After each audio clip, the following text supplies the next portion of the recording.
Right, so welcome to this week's episode again. Another episode of Minis and Motorbikes. I've got it right this time, Minis and Motorbikes. Yeah, it's not now. Minis, yeah. What are we up to? What are we up to? What are we up we up to? Because last time out, yeah. What did you do? Remind me. Got the I can't remember now. The sub-axle carriers on, hubs on, and all that sort of stuff on, and the brake calipers on. We'll refresh it in a minute. Yeah, the old thingy bob you put in, didn't you? And then whatchamacallit, drop links and all that sort of thing. Yeah. So got the old suspension leg on it, so we've got until the new ones come. So what are we going to do today? I reckon put the disc on, and the front caliper on, and that's about it really. Brake pads in. They're only cheap, crappy brake pads because obviously the PBS ones we're using we won't. Oh, you just swap them over? Yeah, we just swap them over when you get them. All right, and there's a little bit of information about the discs as well. All right, and you had a chat with someone, didn't you? Lydia Walmsley. From the Mini JCW. Yeah, bless her, she had a bad crash on the Saturday.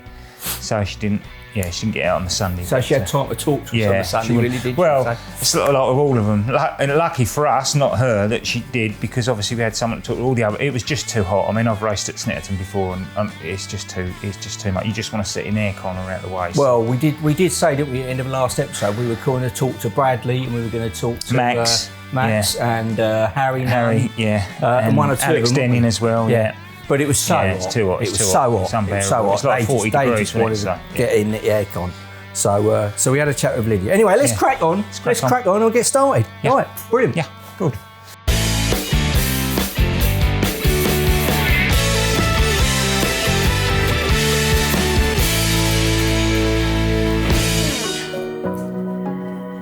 Hello, you lot. Right, refresher. Got the hubs on, got all this sub-axle carrier, got the drop links all connected in, the steering arm and rack all connected in.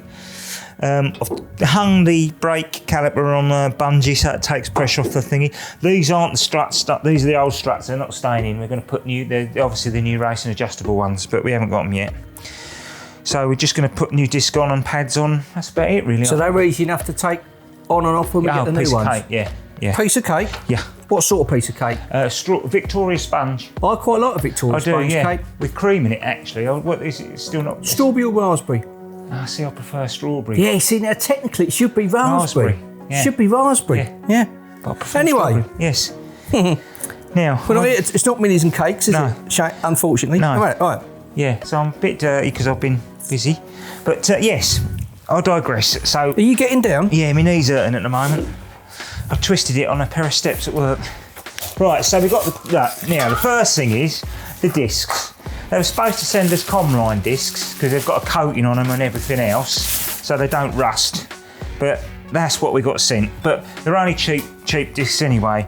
And what we used to do with the 5 turbos, I used to warp them on purpose, go around the paddock, put new ones on, go around the paddock and left foot brake until they warped. And then we'd get, it used to be ash poles then in Bishop Stortford, it's not now. And then we used to get them to skim them, they used to skim them and they wouldn't warp again. So I'd save myself a fortune. Where the other old boys were buying Brembos and everything else, I was spending like 40 quid on a set, 45 quid with the skimming, and they never warped again. Oh. And of course Ash Poles said, oh no, we do that, they will warp. No, they never did. And I used to left foot brake in the 5 turbos, So I might be trying that again. Yeah, so clean it off first, a bit brake cleaner. Well, actually it's carburetor cleaner, same thing. Because it comes with a coating. On a road one, normally what I'd do, if we were doing a road car, I'd paint that in a bit. I'd paint this bit here and that bit in there so it doesn't rust in. But the Comline ones, you say I wanted the Comline ones because they've got a coating on them, they don't do that. But as it's a racing car, I don't think I'll bother doing it, to be fair. And what does that do then? That just takes a... There's a coating on there to stop it rusting, so it just takes that coating off. What, like a sort of a oil, thin oil or something? Yeah. I've used carburetor cleaner there actually, but much the muchness. Now the contention is, I always put copper slip on the piston side of the doodah. Oh, it's just dropped out. Some people do and some people don't. Stop it squeaking, but comments will be appreciated, whether you agree with it or not, whether you don't think it's necessary. Where does that go? On the back of the pad that goes onto the front of the caliper. to stop it squeaking. But it's a bit of contention there because some people say it's not needed and some people do. So I'm doing it anyway, whether we do or not. Just to play safe? Yeah. So comments would be greatly accepted. Right. Copper not paste. Copper paste, is it? Copper slip. It's like copper grease. Right. Yeah, well, I haven't got a paintbrush, so I'm going to put it on with rag. There's a song there, isn't there? Is there? Rag Mama Rag. Yeah. You like me? You like me little references to songs? Well, no? I don't know.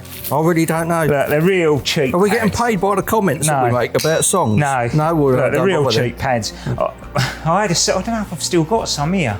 I might still have some here.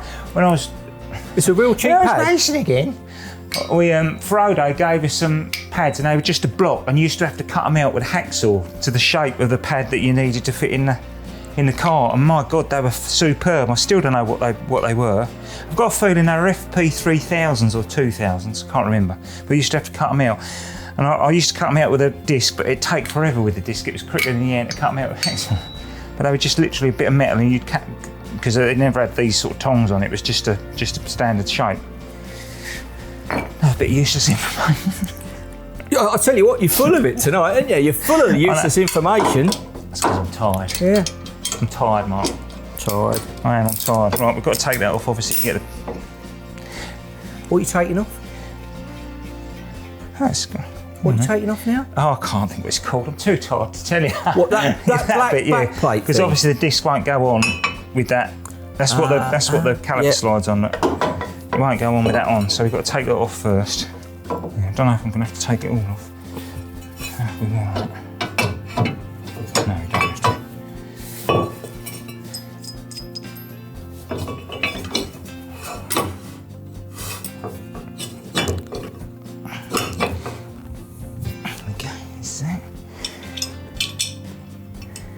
They look like quite big discs. Yeah, they are really. Hang on, what's going on there? They are really, considering it's only 130 brake horsepower and it don't weigh anything. Pretty, yeah, it's pretty big really. Hang on, what's going on there? Look. See that one? No, it's that one there. I've got to line it up. I never line it up with the right one, do I?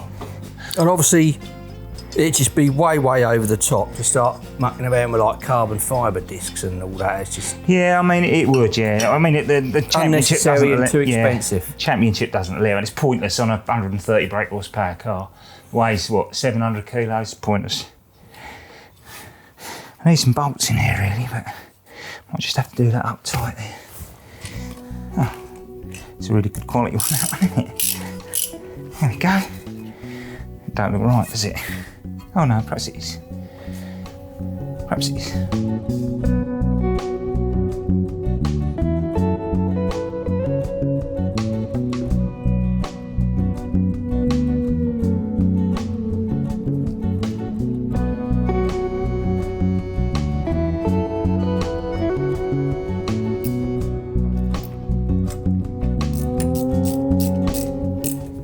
What was that you're doing there at the back there?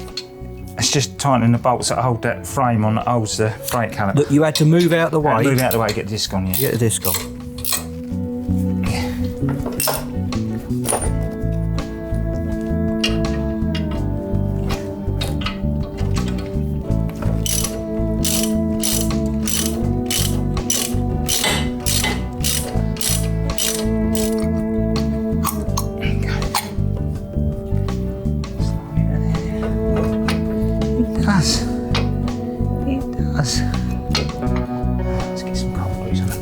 And then you just get the other side in by slotting it in.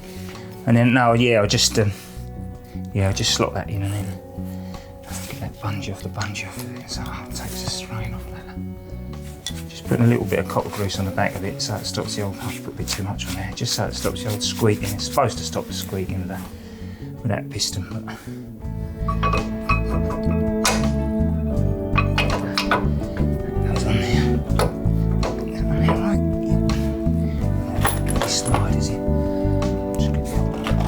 and it's just the one bolt that holds the disc on, effectively, which is that one bolt that you did up there. you know, that you do that one bolt that you do well, up obviously there, the wheel holds it on once it's all, doesn't it? It's all. Yeah. You know, you don't necessarily need them on there, but it's just to kind of locate it, really, isn't it? Yeah. And then the pads go on. I mean, to be honest, I mean, I'm a bit taken back, and I haven't been saying that much because it goes on quick, doesn't it? Yeah, once it starts getting back together. I mean, it's an easy job, isn't it? Yeah, it's easy peasy. I'm just standing there watching you. Got this little load. It's easy. It is really. It's just the fact I'm tired, and B, I'm bloody hot, and I've had enough, and I want to go home. There's a song like that, isn't there? There is, but it's not too bad. That needs to tighten up. But tired and I want to go home. Yeah. So I don't know the rest of it. That's it, really. I think. I mean, I think I will get some silicone grease on them sliders while you're there. So what you putting on there then? I'm just gonna, because there's a rubber sleeve that disc slides in and out. Where's that rubber sleeve then? Just on the back there, look. And what does that do? What's all that about? That's that pin, and that brake moves on that pin basically. It's just to help it. It's just a rubber grease, I think it is, by the colour of it being red. I think it's just a rubber grease. So I just put some of that on there and it'll help it slide through. Might be not enough. It might be too much. I don't know. Oh. You nearly dropped it because you put so much on it. Yeah. Dropped it and it falls on the. Yeah. And picks up all the Picks grit. all the shit up. I mean, sorry, the grit up. Yeah, so that's that one done. Just got to do it. Obviously, it's got to be all torqued up and everything, but got to do that. We do that when we do the final spanner check anyway. So can't find my Halford's ratchet, so I'm using this crappy old thing. I think it's a Vose or something. I don't know.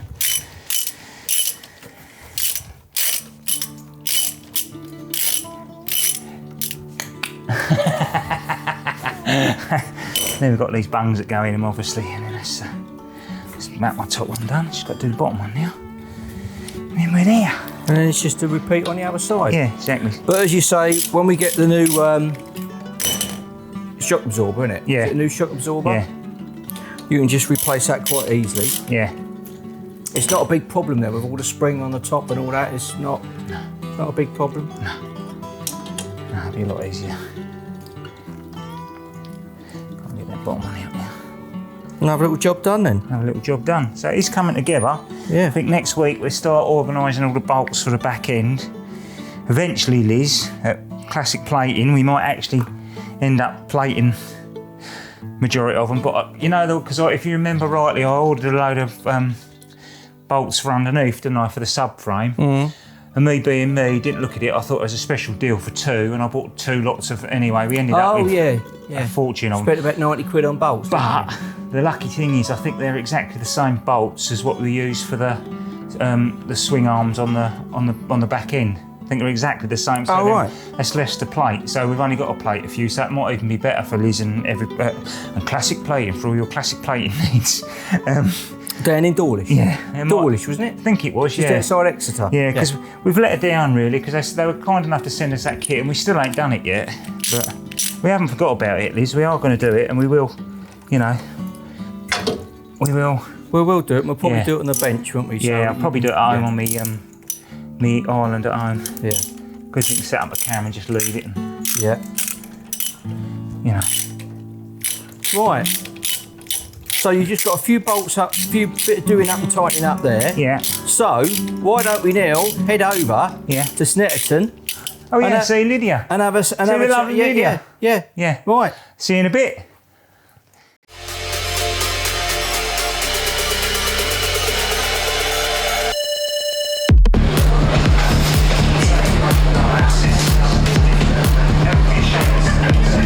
Right, Snetterton 2022 JCW, and we're here with Lydia Walmsley. How did we get to JCW Minis?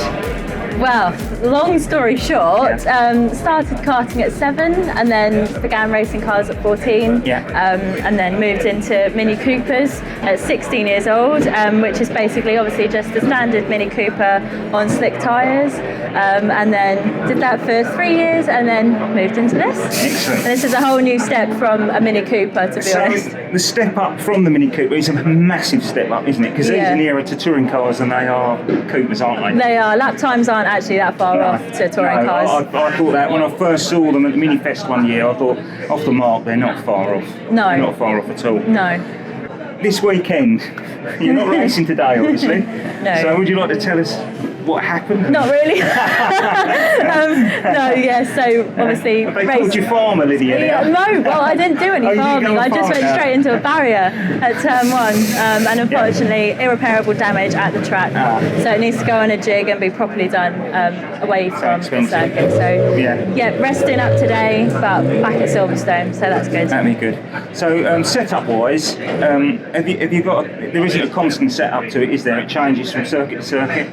Constantly evolves, and especially with the temperatures today, obviously or this weekend as a whole, that's had quite an effect on how we do our tyres and things like that. So it's constantly evolving, and we've not found the ideal setup yet. We're still learning. But yeah, we're getting closer every time we go out, but it's just a constant evolution process of... So is it set up quite stiffly or medium, or is it the back end quite stiff? Well, that's classified information. I can't tell you that. But yeah, they're naturally twitchy on the rear end anyway, so it's just about trying to maintain that. I was on the understanding they were very unpredictable to start off with. They are. You'd never go one corner, it'd be do something one lap, and then the next lap it'd be doing something totally different. So. Yeah, well, when I first drove it, I just said it's literally trying to kill me the whole time. They are quite unpredictable, but just because they're so short, they're so twitchy on the rear end. So So have you got to sort of a balance now where you feel sort of comfortable and you can relax with it and then push yourself a little bit more? Well, I thought I was, and yesterday happened, so maybe not. But I am feeling a lot more confident. Last year, I felt on edge quite a lot, but now, definitely getting to grips with it now. That makes a hell of a difference, doesn't it? Yeah, I think being relaxed in the car is quite important. Yeah, you've got to feel confident with it and happy with it, haven't you? Definitely, you've got to be confident that the car is going to stay there, which usually it does, but unfortunately yesterday it did not. But it's probably more driver area than anything else. So have you got any sort of quirks? I mean, when I used to put a race suit on, I used to have everything. The underwear used to be right. It couldn't have any creases in it. It had to be the balaclava would come off 3 or 4 times and go back on before I was happy. God, I don't have time for that. I can't take balaclava off. You don't worry about anything like. I always just have to do my shoelaces up. That's the only thing. Yeah. So is left foot first or right foot first? It doesn't matter, just as long as they're tight. Go back to the Cooper. Now, the Cooper handling-wise, was that just a basic set and it more or less worked on everything? Pretty much. We're much easier to set up. Yeah. I mean, it's more like a road-going car, isn't it, really? Yeah. It's just got the slick tyres on it, so it was way over-gripped for the power that it had. Okay. But yeah, they were much easier to master than this thing. Yeah, so... it's a wild bull almost, isn't it? Yeah, we're getting there though, which is amazing. I think it's good. I think you just got to keep plugging away. Definitely. It's just confidence, isn't it, more than anything, I think? Indeed, yeah. And when you look up and down the paddock, the teams are so big, and we're a single car team. Exactly. The cars at Graves and Accelerator got, they've got all that technical as well, you see. So and all the data, 7 drivers to compare off. Yeah. We're on our own out of this little awning, so can't expect too much. You've just got to plug away. Yeah. In the future. So, have you got another year in this, another 2 years in this? Providing I can secure the budget, that's probably the main. Yeah, well, hopefully, people will see and you get what you need. Always looking for sponsors, but just doing our best. Future goal would be touring cars one day, but obviously the budget for that is even bigger. So I need to definitely master this one first before I think about moving on. Yeah. So do you think you could have a team run you in the touring cars or run yourself? If you talk Dad into it. No, I don't think Dad would want to do that. No, I think that would be too big of a pond to try and jump into on our own. But I think this is probably our limit for family run. But I mean, we're doing well. It works well for us, and it's It's all good. I actually really enjoy being family run. It's a nice ethos, not there, is it? Yeah, and everyone's got the same goal, haven't they? So it's they're genuinely happy for you as well. That's the thing. You're not, you're confident in knowing that they're there for you. And I know they do a good job. And what they say is what is happening. There's exactly. No. Do they mean this? Do they mean that? We're very honest with each other, and I know it goes out right. You know what motorsport's like. You don't always hear what you need to hear. You hear what they want you to hear, don't they? So I think it's good being with the family. Definitely. Yeah, it's really good. Yeah, it's really good. Right. Thanks very much, Lydia. Thank you very much. We've been talking to Lydia Walmsley. Hopefully next Silverstone it'll be a little bit different. Yeah, fingers crossed. It'll be nice and straight. All straight. We'll all be rooting for you anyway, so good luck. Thank you very much. Hopefully it works out, and we'll keep an eye on you and hopefully catch up with you to some other meetings, because we'll be at Brands Hatch at the end of the year. Oh, excellent. perhaps get a catch up and see how things are going. And Yeah. whether you still love it. Yeah, bring the umbrellas for brands. Definitely. Yeah, definitely. Torches. Yeah, indeed. Yeah, absolutely. Yeah, no, it's been brilliant. Thanks Thank very you much for very your much. time. Appreciate it. Thank you. Right, so it was good to catch up with you. She's lovely. Yeah, she's a lovely girl. It was isn't she? really nice for her to give us the time because it was a bit of a rough old weekend. Yeah, she for her, does, wasn't it? deserves a bit of luck. I mean, it's a family-run thing. She deserves more sponsorship and that because she is actually a good driver. The cars are actually very difficult to set up. I mean, if you go back and watch her in the Cooper, she was blooming brilliant in the Cooper. There's some overtaking moves she made on the outside at Alton Park where you just don't, or they tell you don't, but she did. But she's good, yeah. She deserves a better chance. Yeah, shame it was a bit of a bad week like, with a Saturday. Yeah, but it was Couldn't so race it's on more Sunday. beneficial. But it gave her a chance to meet us. Exactly, didn't it? yeah. Gave her a chance to meet us. Yeah, Right. so thank you, Lydia. It was much appreciated, and if we can help in any way, we will, obviously. And then we'll catch up with her again and a couple of the other drivers and Max and Bradley when we go to the last race of the season at Brands Hatch. Yeah. So I'm sorry that was a bit messy. I did get it on eventually. The other side obviously is better because I know what I was doing. I'm tired, I'm fed up, I want to go home. I need a cup of coffee. Right, well, let's go home then. Yeah, right, come on so in. let's cut to the chase. Yeah. Right, so over here, to make sure I'm right, it's just here, look, it's there. Right, that's the playlist. Yeah. That's the playlist. And just right here, is last week's episode. And in the middle is the round black bit that you click and it takes you to all about it. So, thanks very much for watching. Thank you for being and we'll patient. see you next week. Next week. Cheers. Bye.